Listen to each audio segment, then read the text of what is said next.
नरेंद्र मोदी सरकार के तीसरे कैबिनेट में पोर्टफोलियो अलॉटमेंट हो गया, यानी कि जिन 72 लोगों को हमने शपथ लेते हुए देखा था 9 जून के रोज, वो कौन से विभाग में काम करेंगे, कौन से दफ्तर उनके होंगे, अभी हमें पता चल गया है।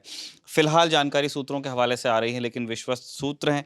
इस बार सबसे ज्यादा समय लिया है सरकार ने अपने पोर्टफोलियो एलोकेशन में। इससे पहले हमने देखा कि कभी 15 घंटे तो कभी 16 घंटे में हो जाया करता था। इस बार पूरे पूरे 24 घंटे हो गए हैं। अब भी पीआईबी की आधिकारिक रिलीज नहीं आई है, लेकिन हमें ये पता चल गया है कि कौन से बड़े बदलाव हैं और कंटिन्यूटी कहाँ कहाँ है। हमारे साथ अभिषेक हैं जो विस्तार से आपको बताएंगे। एक एक लाइन का अपडेट जो मैं आपको दे दूं कि कैबिनेट कमेटी ऑन सिक्योरिटी, जो 4 बड़े मंत्रालय होते हैं, उनमें कोई बदलाव नहीं किया गया। प्रधानमंत्री नरेंद्र मोदी थे, वही हैं। फाइनेंस मिनिस्टर निर्मला सीतारमण ही हैं, गृह मंत्री अमित शाह ही हैं, रक्षा मंत्री राजनाथ सिंह ही हैं और विदेश मंत्री डॉक्टर जयशंकर ही हैं। डॉक्टर जयशंकर के बारे में ये जानकारी आप सूत्रों के हवाले से अब आ रही है, लेकिन सुबह ही कंफर्म हो गया था जब फॉरेन डिग्नेटरीज जितने इंडियन ओशन रीजन के हिंदुस्तान आए थे शपथ विधि में शामिल होने के लिए, उनसे मिलने का काम डॉक्टर जयशंकर ने ही किया। तो उसी से लग गया था कि वो अपना मंत्रालय वो तो रिटेन करेंगे ही। भैया, आपके पास में पूरी ही सूची है सूत्रों के हवाले से। पहले तो हम ये जानना चाहते हैं कि इस बार जो टाइम ले लिया पोर्टफोलियो एलोकेशन में, उसके लिए हमारे पास कोई डेटा है क्या कि कितना समय, मतलब पहले और अभी का कुछ अंतर आया है? हमारे पास पिछले करीब 4-5 साल का एक डेटा है जो पीआईबी इसका सोर्स है इस डेटा का 2024 में अभी हम खड़े हैं और करीब करीब शपथ ग्रहण के 24 घंटे बाद ये मंत्रालय बांटे गए हैं। अब आइए पिछले मंत्रिमंडल में, जब 2019 में नरेंद्र मोदी ने शपथ ली थी और एनडीए की सरकार बनी थी, तब मंत्रालय बांटने में करीब 17 घंटे का समय लगा था, 17 घंटे और कुछ मिनट का। 2014 में शपथ ग्रहण होने और मंत्रालय बांटने के बीच का अंतर था करीब 15.5 घंटे का। 2019 में ये अंतर था 15 घंटे 55 मिनट का और 2004 में था 16 घंटे 30 मिनट का। यानी 2004 से लेकर अब तक की अगर बात करें पिछली 5 सरकारों की, तो इस बार मंत्रालय बांटने में सबसे ज़्यादा समय लगा है। ये इससे हम कोई निष्कर्ष तो ऐसा नहीं निकाल सकते, लेकिन एक ये रोचक किस्म का फैक्ट ज़रूर है कि इस बार मंत्रालय बांटने में करीब करीब 24 घंटे का समय लग गया। मंत्रालय बटे बटे और कौन से मंत्रालय ऐसे रहे जो पिछली बार जिनके पास थे इस बार भी उनके ही पास रहे, वो निखिल नितिन गडकरी एक हैं, एमओआरटीएच उनके पास ही है, सड़क परिवहन मंत्री वही बने हुए बना हैं। रहा। लेकिन 2 नाम जिनके पास नए मंत्रालय आए और जो जिनकी सबसे ज़्यादा चर्चा है, उनमें एक नाम तो है शिवराज सिंह चौहान का। शिवराज सिंह चौहान जब से वो मध्य प्रदेश में मुख्यमंत्री नहीं थे, तब से एक कयास लगाए जा रहे थे कि अब पार्टी उन्हें कौन सी बड़ी जिम्मेदारी देगी। हमने लगातार लोकसभा चुनाव में सुना कि शिवराज सिंह चौहान दक्षिण में चुनाव प्रचार करने जाएंगे, पार्टी उन्हें कोई बड़ी भूमिका देगी। लेकिन अब ये तय हो गया है कि शिवराज सिंह चौहान को कौन सा मंत्रालय मिलेगा, और वो है कृषि मंत्रालय। इससे पहले भी नरेंद्र सिंह तोमर के पास कृषि मंत्रालय था, अब शिवराज सिंह चौहान के पास है। यानी एक तरीके से मध्य प्रदेश के कोटे से ही ये मंत्रालय। मिनिस्ट्री पहले वहीं पे थी। एक दिलचस्प ट्रिविया ये भी है कि जब नरेंद्र मोदी गुजरात के मुख्यमंत्री से देश के प्रधानमंत्री हो गए 2014 में, और उनके लिए जो टीम बिल्ड की जा रही थी, जो छांट छांट करके स्टेट से और जो सेंटर की जो राजनीति करते थे भारतीय जनता पार्टी में, उनको पोर्टफोलियोज, तब ऐसा कहा जाता है कि शिवराज सिंह चौहान को कृषि मंत्रालय ही ऑफर हुआ था कि आप दिल्ली आ जाइए, आप यहाँ पे कृषि मंत्री हो जाइए। और सूत्र कहते हैं कि तब शिवराज सिंह चौहान ने कहा कि मैं विचार करता हूँ, और फिर वो अंत तो गत्वा तो नहीं गए, वो मुख्यमंत्री बने रहे। जब इंटरव्यू हुआ उनके साथ में, जब वो मुख्यमंत्री थे, अभी 2023 की बात है अब भैया ये, तब उनसे ये पूछा गया कि भाई ये बात बहुत आपके बारे में कही जाती है कि आपको मिनिस्ट्री ऑफर की थी नरेंद्र मोदी ने अपने पहले कार्यकाल में और आपने ठुकराया, और देखिए उस वजह से एक दूरी दूरी सी है। तो उन्होंने तो डिनाई किया था। उन्होंने कहा कि ऐसी तो कोई बात नहीं, जो पार्टी दायित्व देती है मैं तो हमेशा करता ही हूँ। दोनों तरह से लोग देखेंगे, उनके समर्थक बड़े खुश होंगे, सेंटर में मिनिस्टर बन रहे हैं जो खुश इसलिए भी होंगे कि शिवराज सिंह चौहान के पास एक और बड़ा मंत्रालय है, पंचायत एवं ग्रामीण विकास मंत्री अब वो रहेंगे। यानी 2 बड़े मंत्रालय शिवराज के पास हैं। हमने जिन 2 नामों का जिक्र करा था जिनकी सबसे ज़्यादा चर्चा है, एक नाम के बारे में हमने बता दिया, शिवराज सिंह चौहान। दूसरा नाम इसमें है मनोहर लाल खट्टर का, एक और एक्स सीएम।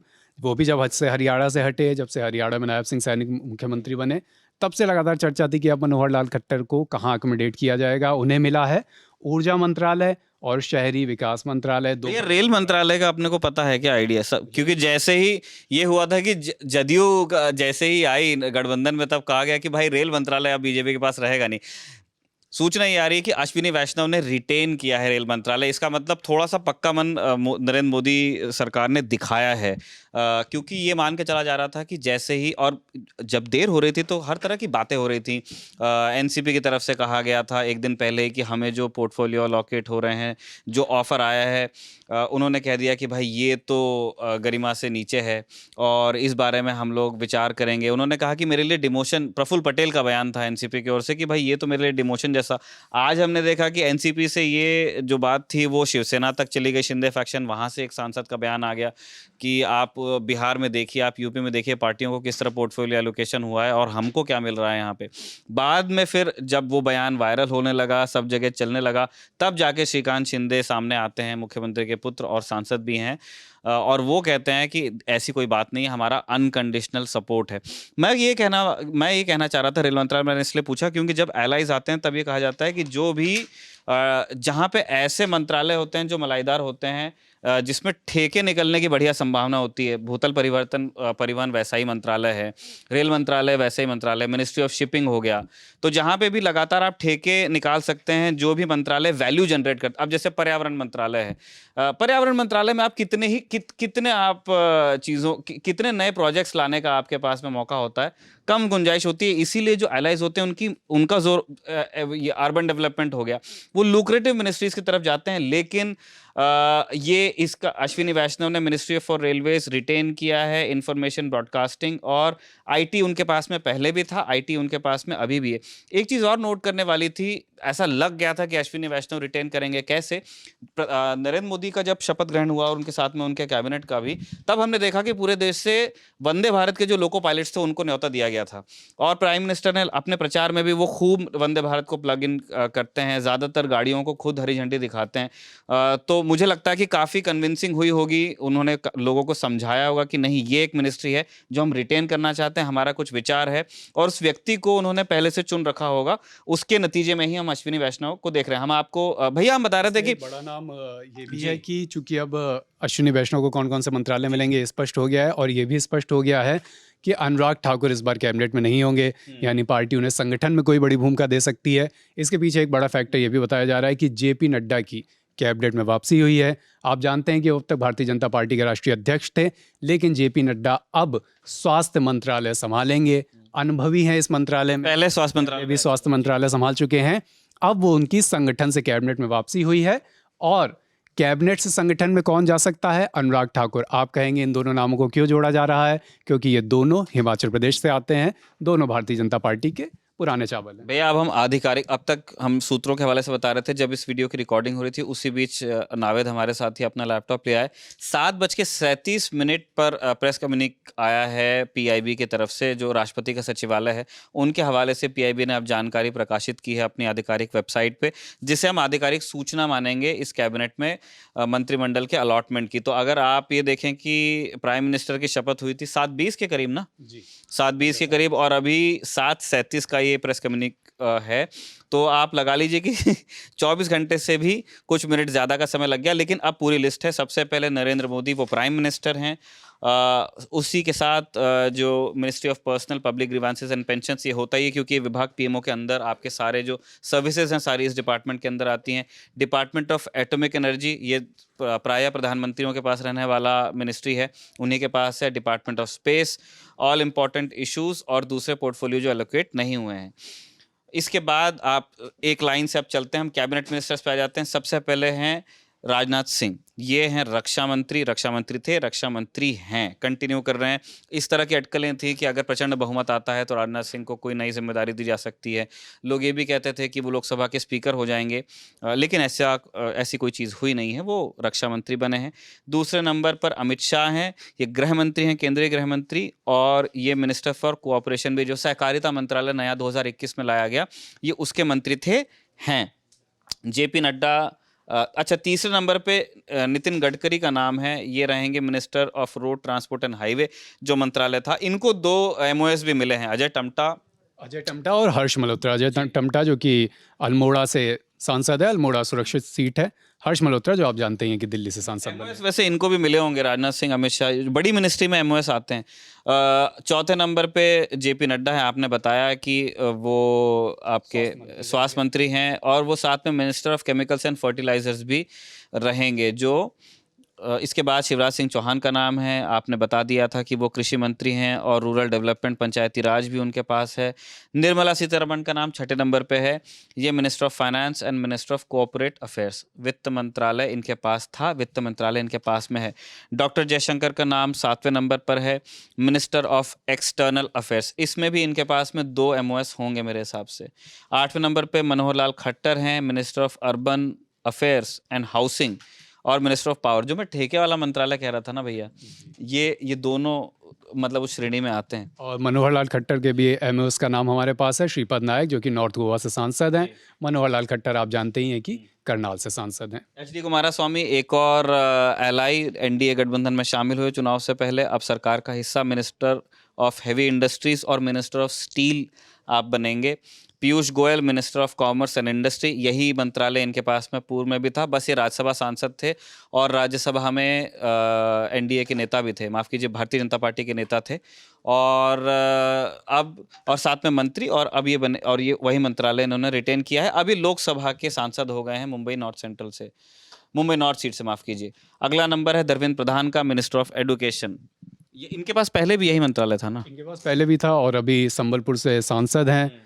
सीआर पाटिल का नाम आपने शायद बता दिया, नहीं बताया तो मैं दोहरा दे रहा हूँ। जल शक्ति मंत्रालय इनके पास है, गुजरात के नवसारी से सांसद हैं सीआर पाटिल। सर्बानंद सोनोवाल एक और एक्स सीएम, असम के मुख्यमंत्री रहे हैं। जब हेमंत बस्सु शर्मा असम में मुख्यमंत्री बने तो सर्बानंद सोनोवाल को फिर दिल्ली बुलाया गया था।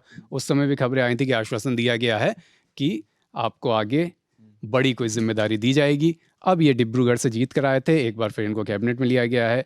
शांतनु ठाकुर भी एमओएस हैं, जल शक्ति मंत्रालय में ही।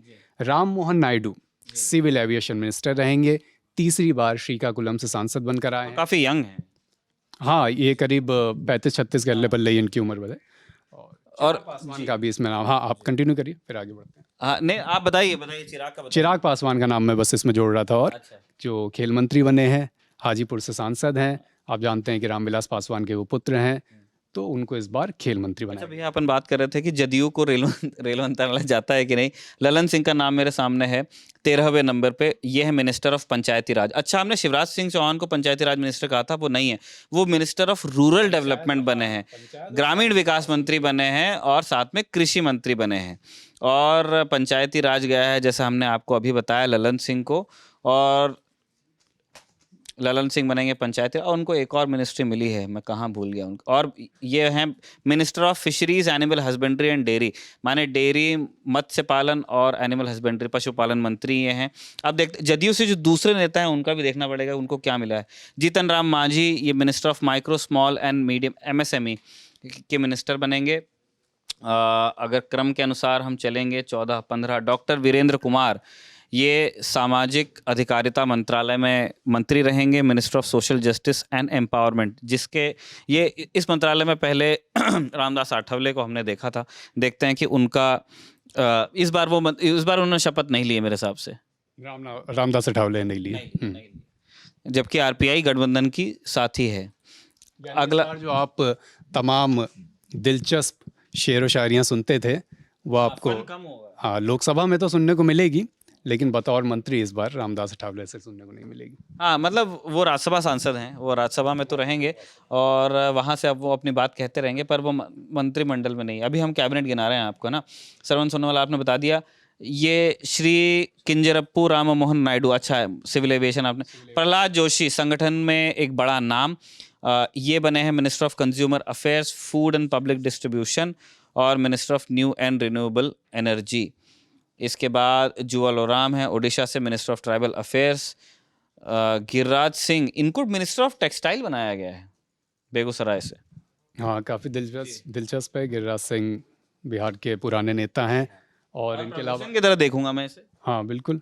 और अश्विनी वैष्णव का इसके बाद नाम है, जो हमने आपको बताया दिया कि उनके पास रेलवेज़ है, आईटी है। Jyotiraditya Scindia minister of communication बने इस बार, minister of development and north eastern region, यानी नॉर्थ ईस्ट के जो मसले हैं वो अब ज्योतिरादित्य सिंधिया के पास आएंगे। आगे बढ़ते हैं। Rao Inderjit Singh minister of state हैं ये। राव इंद्रजीत सिंह आप जानते हैं, इन्होंने राजू बब्बर को हराया है अभी गुरुग्राम से। और इसके बाद राव इंद्रजीत सिंह को एक कुछ दिलचस्प बयानियाँ भी आई थी, जिसमें उन्होंने कहा था कि हमारी सरकार हरियाणा में रही है 10-10 साल से, लेकिन फिर भी जब चुनाव चल रहे थे, वोटिंग हो रही थी, तो यहाँ लंबे लंबे पावर कट हो रहे थे, जिसकी वजह से हमें काफ़ी नुकसान भी उठाना पड़ा। तो हालांकि जीत गए, जीतने के बाद भी उन्होंने ये एक छोटी सी शिकायत दर्ज कराई थी। तो राव इंद्रजीत सिंह भी इस बार खाली हाथ नहीं है, वो MOS हैं। और भूपेंद्र यादव अगला नाम मुझे दिख रहा है। भूपेंद्र यादव अगेन संगठन का एक बड़ा और विश्वस्त नाम, अमित शाह के बड़े करीबी बताए जाते हैं। पर्यावरण मंत्री ही थे, पर्यावरण मंत्री ही हैं, लेकिन राज्यसभा सांसद थे। अब ये लोकसभा सांसद हो गए हैं अलवर से। अगला नाम गजेंद्र सिंह शेखावत का है, मिनिस्टर ऑफ कल्चर और मिनिस्टर ऑफ टूरिज्म। राजस्थान से आते हैं, जोधपुर से, और जोधपुर के ये आप सांसद भी हैं। अगला नाम श्रीमती अन्नपूर्णा देवी का है, minister of women and child development. इसको भी मैं एक प्रमोशन की तरह देखूंगा। किरण रिजिजू, कल की जो मेहनत है, कल आप जान ही रहे हैं कि हम लंबे समय तक आपसे मुखातिब थे लाइव के ज़रिए, तो हमारी कल की जो मेहनत है वो हमारे आज भी काम आएगी। जो हमारे पुलिंदे हैं उसको खोल खोल के अभी हम जो कुछ खास नाम है उसके बारे में भी जानकारी देते जाएंगे हमारे पास। भैया एक और प्रमोशन मुझे नज़र आ रहा है किरण रिजिजू का। अरुणाचल वेस्ट से आप सांसद हैं और ये पार्लियामेंट्री अफेयर्स के मंत्री बना दिए गए हैं और मिनिस्टर ऑफ माइनॉरिटी अफेयर्स भी बना दिए गए हैं। Hardeep Singh Puri, minister of petroleum and natural gas, इसी विभाग में वो MOS इंडिपेंडेंट चार्ज हुआ रहे हैं मोदी 2.0 में। कुछ कहना चाह रहे हैं? मैं प्रमोशन की बात कर रहा हूँ, तो पर एक चीज़ इसमें प्रमोशन में इसको मत छोड़िए। 2 लोग हैं जिनके पास 2 बड़े मंत्रालय हैं, मतलब 3 लोग इनफैक्ट छोड़ सकते हैं, जिसमें से अश्विनी वैष्णव रेल मंत्री और टेलीकॉम पिछली बार थे, पर इस बार उनको सूचना प्रसारण भी दे दिया गया, जो एक बहुत महत्वपूर्ण मंत्रालय है। तो अगर आप चाहें तो उसको एक प्रमोशन की तरह देख सकते हैं। शिवराज सिंह मैंने तो उनकी मिनिस्ट्री वाले में जो रिटेंशन हो गया उसी को प्रमोशन देखा, कि क्योंकि मुझे लग रहा था कि रेलवे शायद अलाइज को चला जाएगा। हाँ, तो वो अलाइज में जो बेस्ट उनको मिला है वो सिविल एविएशन है, राम मोहन नायडू को मिला है। एक समय ये बात हो रही थी कि रेल चला जाएगा नहीं जाएगा, रेल नहीं दी है पर जहाज दे दिया है उड़ने वाला, जहाज रानी अपने। पर सिविल एविएशन में ठेके उतने होते नहीं है ना। दूसरा MSME एक इम्पॉर्टेंट मिनिस्ट्री है जो जीतन राम मांझी को गई है।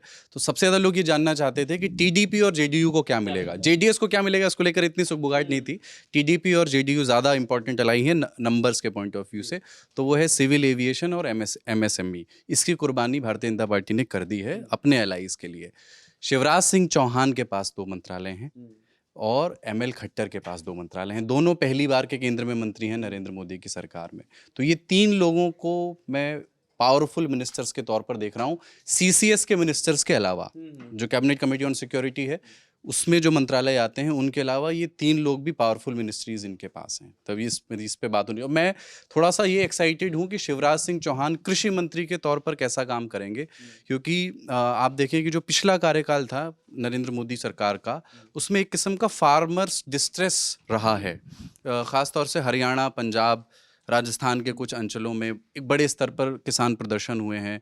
नरेंद्र सिंह तोमर अपनी भूमिका किस तरह से निभा रहे, कई इस तरह की नेगोशिएशंस हुई, बातचीत हुई, और इस तरह के किसान संगठनों की शिकायतें आई कि नरेंद्र सिंह तोमर इफेक्टिव तौर पर काम नहीं कर पा रहे हैं, कम्युनिकेशन को लेकर शिकायत है। कम्युनिकेशन को लेकर के।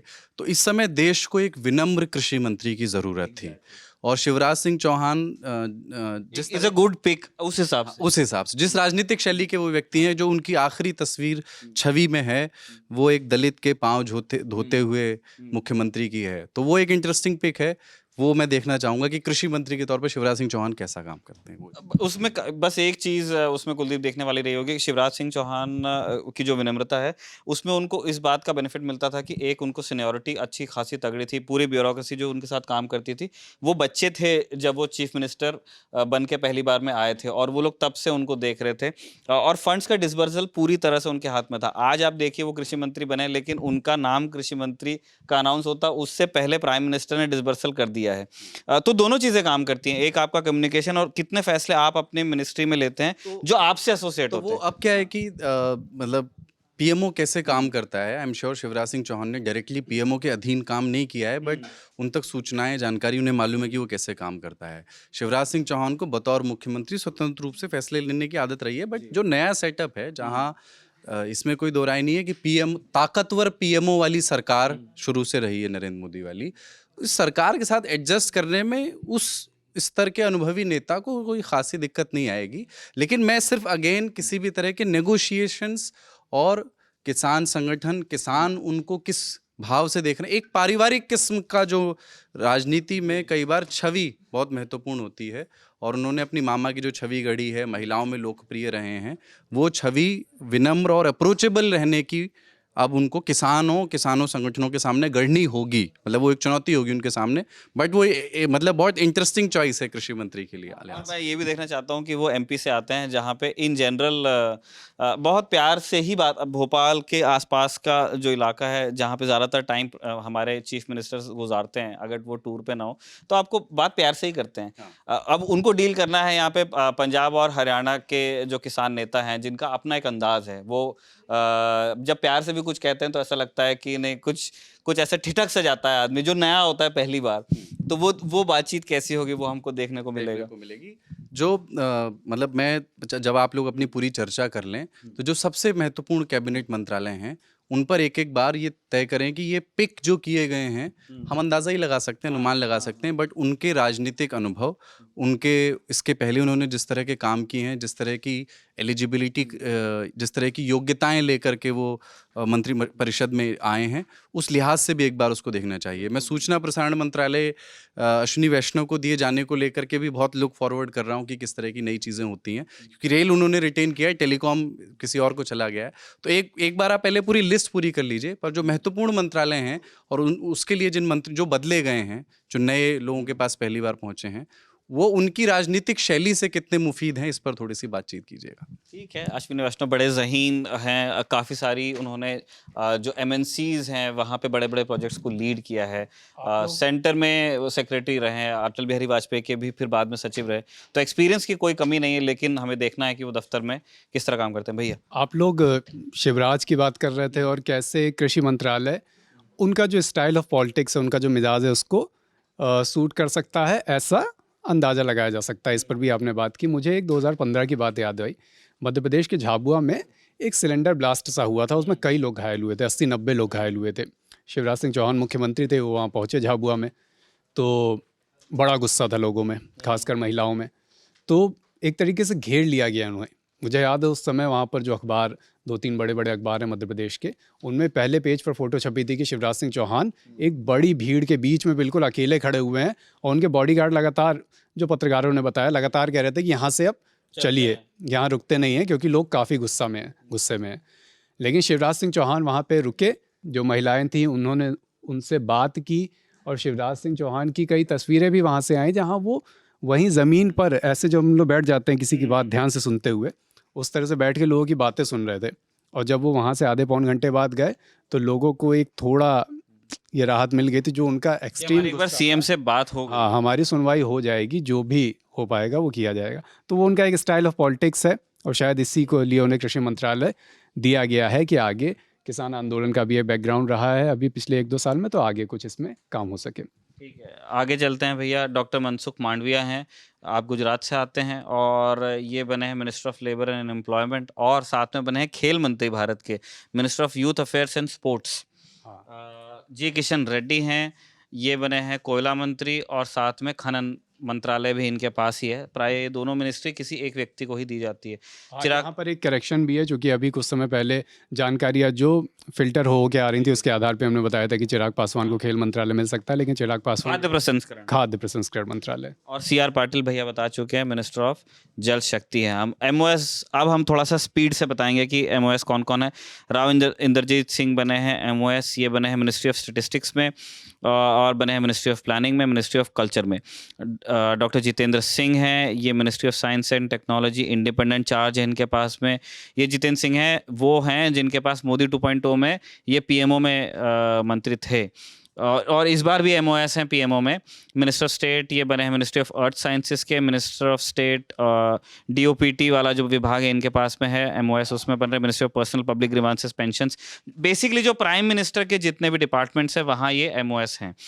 अर्जुन राम मेघवाल हैं, ये MOS बने हैं कानून में, विधि एवं न्याय में, और साथ में बने हैं पार्लियामेंट्री अफेयर्स के भी। जादव प्रताप राव गणपत राव, यानी ये प्रताप राव जाधव की बात हो रही है, ये बने हैं एमओएस आयुष मंत्रालय में और बने हैं स्वास्थ्य मंत्रालय में एमओएस। जयंत चौधरी आरएलडी के आप एमओएस बने हैं, इंडिपेंडेंट चार्ज आपको मिला है ministry of skill development and entrepreneurship, और साथ में आप एमओएस मिनिस्ट्री ऑफ एजुकेशन भी रहेंगे, यानी कि शिक्षा मंत्रालय में धर्मेंद्र प्रधान के साथ इनको काम करना है। इसके बाद अब ये इंडिपेंडेंट चार्ज वाले मंत्री हमारे यहाँ पे पूरे हो रहे हैं। अब एमओएस भैया वो बता दीजिए आपकी जो प्योर एमओएस जो बने हैं। एमओएस में पहला नाम है जितिन प्रसाद का, आप ही जान, कांग्रेस से आए, यहाँ चुनाव जीते, मंत्री भी बन गए। बिल्कुल जितेंद्र प्रसाद के सुपुत्र हैं और 2-3 साल पहले इन्होंने भारतीय जनता पार्टी ज्वाइन की थी। जितिन प्रसाद अब एमओएस हैं। इनके पास मंत्रालय है ministry of state and ministry of commerce, यानी मिनिस्ट्री ऑफ कॉमर्स है, और ministry of electronics and IT. अगला नाम श्रीपद नायक का है। श्रीपद नायक हमने आपको बताया कि मिनिस्ट्री ऑफ पावर में और मिनिस्ट्री ऑफ न्यू एंड नवीनीकृत ऊर्जा वाला जो मंत्रालय रहता है उसमें है। पंकज श्रीपद नायक वाला मैं पाप एक बार फिर धो लेता हूँ। श्रीपद नायक 1995 से लगातार चुनाव जीत रहे हैं गोवा नॉर्थ सीट से, और जैसा हमने कल भी बताया था, मनोहर लाल खट्टर के अलावा जो बड़े बीजेपी लीडर्स वहाँ से निकले हैं उसमें से श्रीपद नायक का नाम है। बड़े लंबे समय से वहाँ पे मंत्री भी हैं और इस बार भी चुनाव जीत करके सबसे सीनियर आप एमपीज़ की लिस्ट देखेंगे, अब उनमें धीरे धीरे श्रीपद नायक का नाम शामिल होता जा रहा है। अगला नाम पंकज चौधरी का है। दादा पंकज चौधरी इनके पास वित्त मंत्रालय में निर्मला सीतारमण रहेंगे।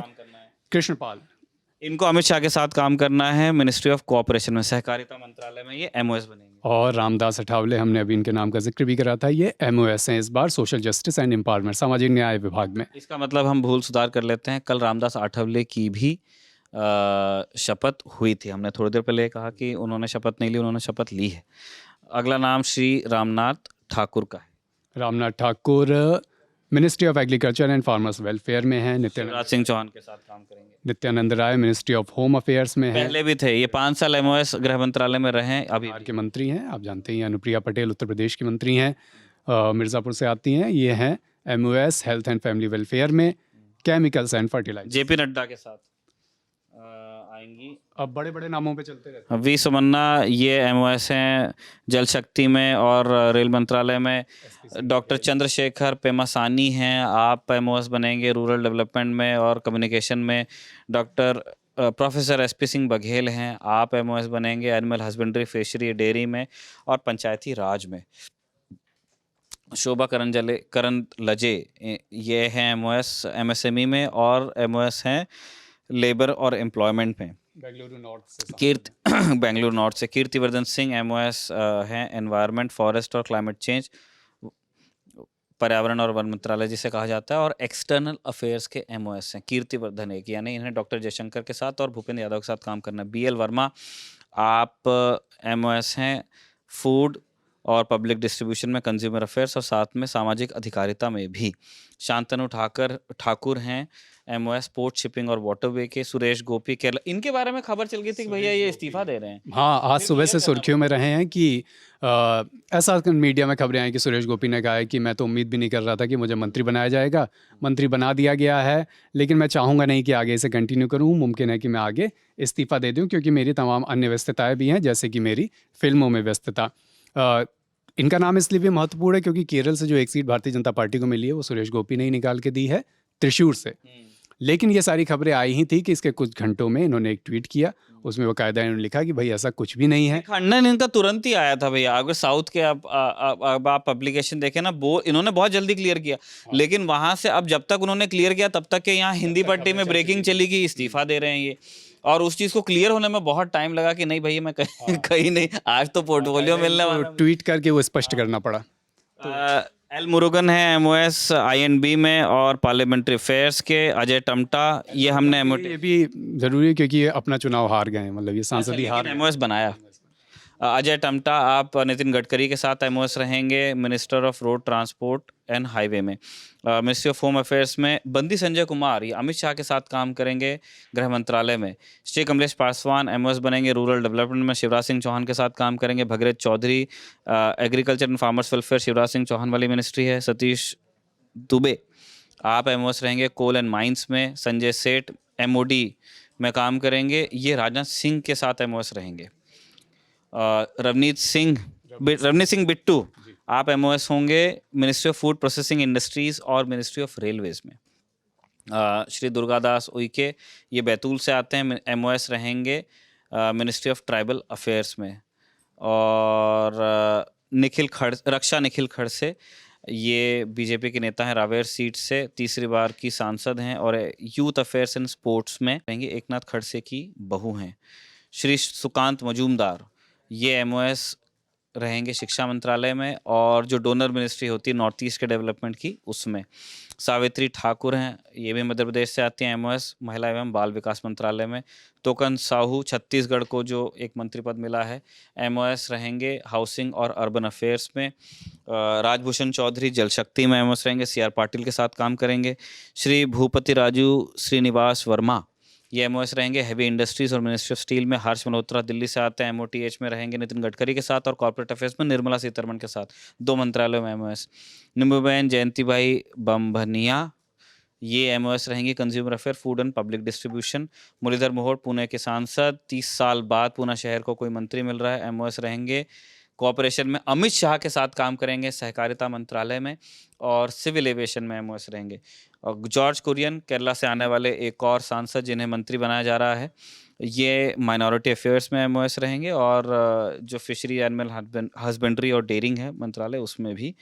और पवित्र मार्गरीटा, हेमंत बिस्वा शर्मा के पॉलिटिकल सेक्रेटरी थे, एक तरह से उनके आप करीबी कह लीजिए या उनके विश्वास पात्र कह लीजिए। और ऐसा कहा जाता है कि बिप्लब देव को जो सीट मिल रही थी वो इनको दी गई है कैबिनेट के अंदर, एमओएस बनाया गया है। यंग हैं, काम कर चुके हैं फिल्मों में और ये एमओएस बनेंगे मिनिस्ट्री ऑफ एक्सटर्नल अफेयर्स और मिनिस्ट्री ऑफ टेक्सटाइल्स, इसको कहते हैं तगड़ा अप्रेजल।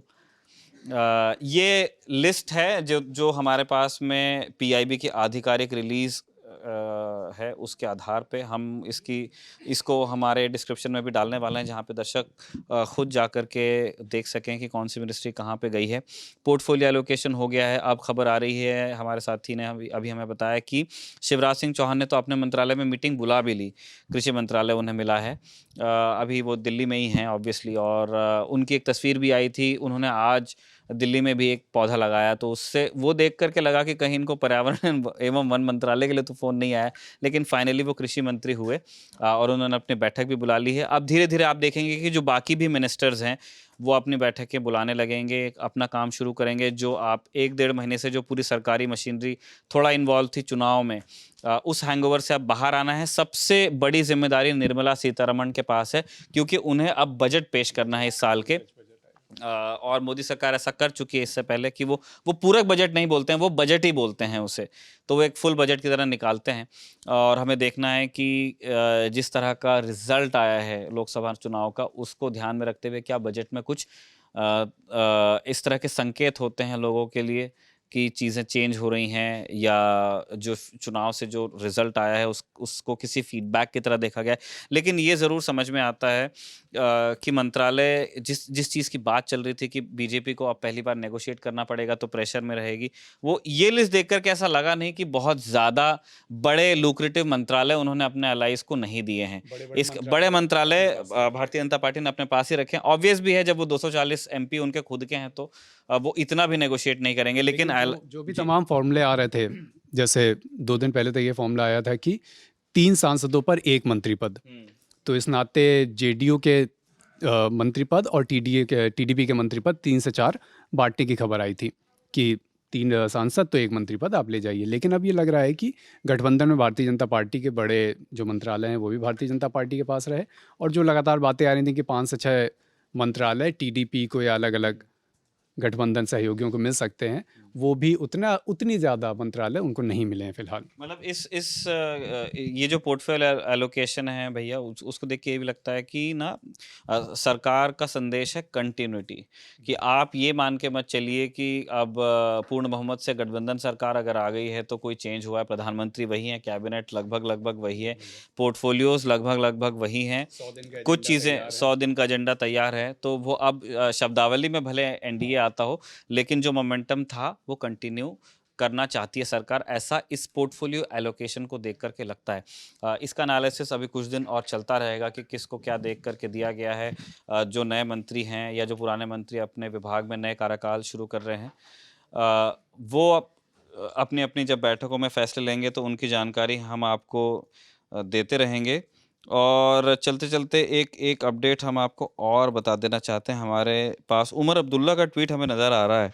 वो कह रहे हैं, अंग्रेजी में ट्वीट है, मैं पहले अंग्रेजी पढ़ देता हूँ फिर हिंदी बताता हूँ कि वो क्या कह रहे हैं। For all the talk about the NDA partners pressing for the fair share in Modi 3.0, they obviously don't have much से इन स्वे इन द कॉरिडोर ऑफ पार। यही हम भी कह रहे थे ना कि वो यही कह रहे हैं कि भाई इतनी बातें हो रही थी कि एनडीए में जो एलाइज हैं वो अपना हक मतलब इस तरह ले लेंगे, छीन लेंगे, लेकिन देख के तो लग नहीं रहा है कि जो सत्ता के गलियारे हैं उनको वहाँ ज़्यादा उनको मनूवरिंग पावर मिला है। The portfolios given to the allies are the leftovers because the BJP hasn't left anything meaningful for them. You can bet your bottom dollar the post of speaker Lok Sabha will stay with the BJP as well. यानी ये कह रहे हैं कि जो portfolios दिए भी गए हैं वो इसलिए दिए गए हैं, वो मतलब उनको उन्होंने लेफ़्ट ओवर कहा कि जो बच जाता है खाना उसकी तरह से था, और बीजेपी को उसमें कुछ बहुत इंटरेस्ट नहीं था। और उमर अब्दुल्ला तो इस बात पे शर्त लगा रहे हैं, शर्त लगाने को तैयार हैं कि लोकसभा स्पीकर का पद भी भारतीय जनता पार्टी अपने साथ रखेगी। ऐसा होता है या नहीं, वो अगर आप जानना चाहते ये हैं। एक जी। बड़ा मुद्दा बन भी सकता है, क्योंकि एक ट्वीट और आया है, वो है आम आदमी पार्टी के राज्यसभा सांसद संजय सिंह का। इन्होंने लिखा है, न गृह, न रक्षा, न वित्त, न विदेश, न वाणिज्य। ऐसे ही आगे इन्होंने कई और मंत्रालय लिखे हैं, न सड़क, न कृषि, न जल शक्ति। एनडीए के घटक दलों के हिस्से में आया सिर्फ झुंझुनू मंत्रालय। यानी विपक्ष की तरफ से अब ये मुद्दा अगर आगे उठता हुआ दिखे कि भारतीय जनता पार्टी ने अपने सहयोगी दलों को उतनी संख्या में मंत्रालय नहीं दिए जितनी अपेक्षा थी, तो इस पर हैरत में नहीं आना चाहिए। देखना होगा हमें अभिषेक भैया कि ये किस तरह से मतलब लोग रिएक्ट करते हैं। हमने आपको विपक्ष से अभी रिएक्शंस दिखाए हैं। ऑब्वियसली बहुत सारे रिएक्शन जो भारतीय जनता पार्टी के नेता हैं उनकी ओर से भी आए हैं। बहुत सारे रिएक्शन हमारे जो एनडीए में जो घटक दल हैं भारतीय जनता पार्टी से तर उनके भी आए हैं। उन्होंने तो ऑब्वियसली पोर्टफोलियो एलोकेशन का स्वागत किया है। श्रीकांत शिंदे की मैं बात बता ही रहा था, उन्होंने कहा कि हमारा जो एलोकेशन है वो नेगोशिएशन पे नहीं है, माफ़ कीजिए, हमारा जो अलायंस है वो नेगोशिएशन को लेकर के नहीं है, हमारा तो अनकंडीशनल सपोर्ट है। तो एक बड़ी संख्या ऐसे नेताओं की भी है जो खुश हैं या कम से कम कह रहे हैं अपने मुंह से कि वो खुश हैं इस पोर्टफोलियो एलोकेशन से। हम इस खबर पर लगातार काम करते रहेंगे और जो नए अपडेट्स होंगे उनको भी आप ललन टॉप के तमाम जो माध्यम हैं उन पर पाते रहेंगे। ये वीडियो आपने देखा उसके लिए आपका शुक्रिया और बने रहिए दी ललन टॉप के साथ।